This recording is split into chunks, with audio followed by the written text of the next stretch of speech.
آج تک ہر ادارے میں وہ لوگ موجود ہیں جو اس یونٹی، اس جمہوری سفر، اس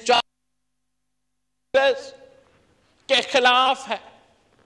وہ نہ صرف نظریاتی اور سیاسی طور پہ اس اتحاد کے خلاف ہے، اس کانسٹیٹیوشن کے خلاف ہے، مگر اپنی ذاتی فائدہ کی وجہ سے یہ نہیں چاہتے کہ یہ جمہوری ایکسپیریمنٹ کامیاب ہو۔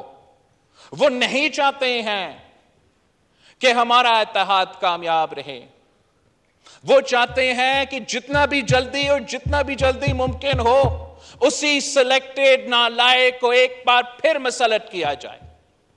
وہ چاہتے ہیں کہ جہاں سے ہم نے مل کے اس تباہی کا کہانی روکا تھا وہیں سے وہ پھر سے شروع کرے۔ وہ اسی ڈاکٹرن کے تحت کام کرتے رہے۔ وہ اس ہاؤس کو انڈرمائن کرے، اس آئین کو انڈرمائن کرے، وہ صوبے کے حقوق کو سلب کرے، 18ویں ترمیم کو ختم کرے، 1 یونٹ قائم کرے اور سلیکٹڈ راج ایک بار پھر اس ملک میں موجود ہو۔